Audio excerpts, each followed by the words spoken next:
अस्सलामुअलैकुम रहमतुल्लाहि वबरकातुहू। आपने देखा होगा कि बकरीद के मौके पर दुनिया भर में मुसलमान कुर्बानी करते हैं और आप सोचते होंगे कि ऐसा क्यों किया जाता है।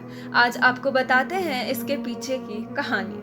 हजारों साल पहले की बात है। इब्राहिम अलैहिस्सलाम अल्लाह के नबी और पैगंबर थे।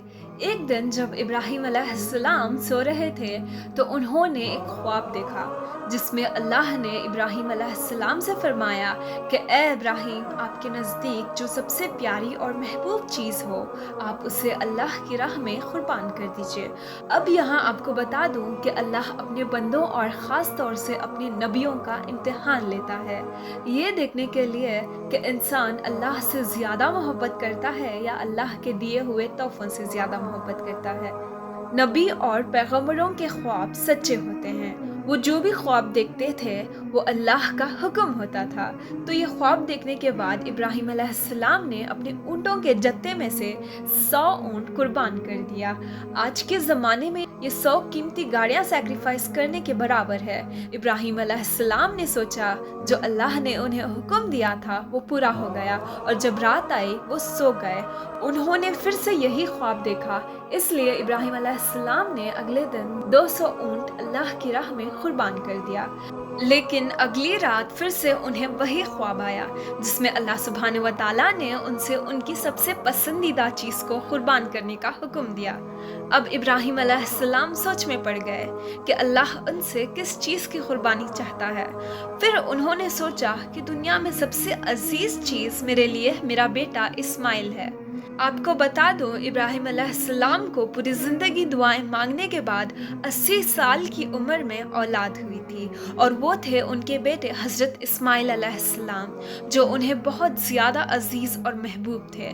अब इब्राहिम अलैहिस्सलाम समझ चुके थे कि दरअसल अल्लाह सुब्हानहू व तआला ने उनसे उनके बेटे की कुर्बानी मांगी है। अल्लाह ये देखना चाहता है कि इब्राहिम अलैहिस्सलाम अपने बेटे से ज़्यादा मोहब्बत करते हैं या अल्लाह से।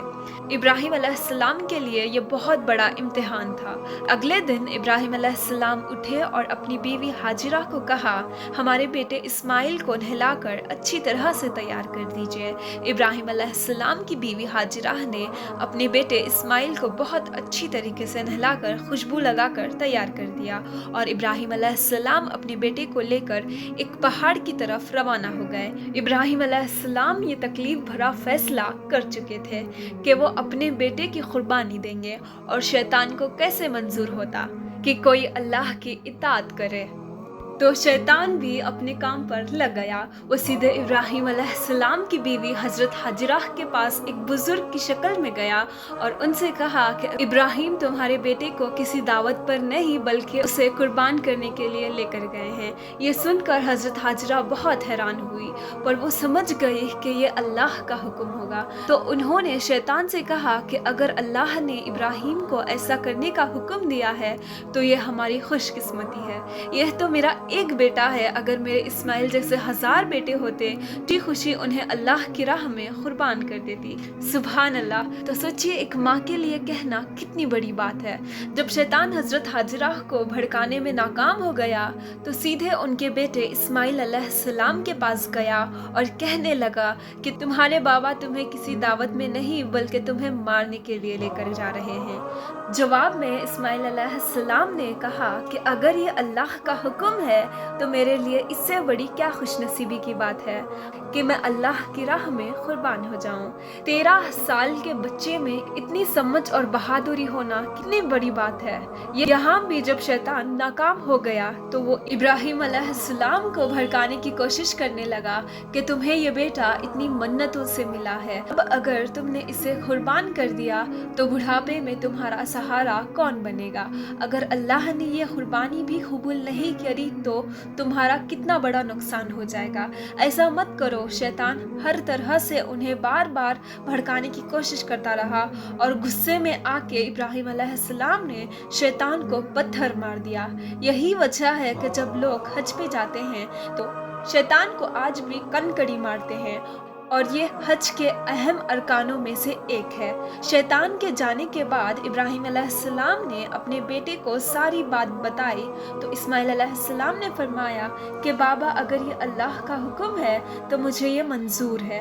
آپ بس میرے ہاتھ پیر باندھیے اور اپنے آنکھوں پر پٹی بھی باندھیے، تاکہ آپ جب میری گردن پر چھری چلائیں گے تو آپ کو تکلیف نہ ہو اور آپ یہ کرنے سے مکر نہ جائیں۔ بس پھر ابراہیم علیہ السلام نے اپنے بیٹے کے ہاتھ پیر باندھ دیا اور اپنی آنکھوں پر پٹی بھی باندھ لی، اور جب انہوں نے اسماعیل علیہ السلام کے گردن پر چھری چلائی تو ایک جانور کی آواز سن کر وہ حیران ہو گئے۔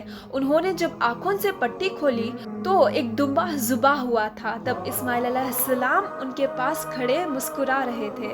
تب آسمان سے اللہ سبحانہ و تعالیٰ نے فرمایا، ابراہیم آپ اس امتحان میں کامیاب ہو گئے، ہمیں آپ کی یہ قربانی قبول کر لی۔ آپ کا یہ امتحان قیامت تک یاد رکھا جائے گا، اور آپ کی اس سنت کو ایمان والے لوگ ہر سال یاد رکھیں گے اور ہر سال اللہ کی راہ میں قربان پیش کریں گے۔ ابراہیم علیہ السلام کی اس سنت کو اللہ نے آنے والی نسلوں کے لیے عبرت بنایا، اور اسی لیے مسلمان ہر سال حج کے موقع پر قربانی کرتے ہیں۔ بقرعید پر جو بھی حلال جانور قربان ہوتے ہیں کے گوشت کو 3 حصوں میں بانٹا جاتا ہے۔ پہلا حصہ غریبوں اور مسکینوں کو بانٹا جاتا ہے، دوسرا حصہ رشتہ داروں میں دیا جاتا ہے، اور تیسرا حصہ خود اپنے گھر میں رکھا جاتا ہے۔ آپ کو یہ پتا ہونا چاہیے، بقرعید کے موقع پر غریب لوگ سال بھر انتظار کرتے ہیں، کیونکہ یہ سال کا اکلوتا موقع ہوتا ہے جب انہیں گوشت کھانا نصیب ہوتا ہے۔ اس لیے حج کے دنوں میں ہمیں زیادہ سے زیادہ نیکیاں کرنے کی کوشش کرنی چاہیے اور زیادہ سے زیادہ غریبوں میں گوشت بانٹنا چاہیے۔ اللہ حافظ۔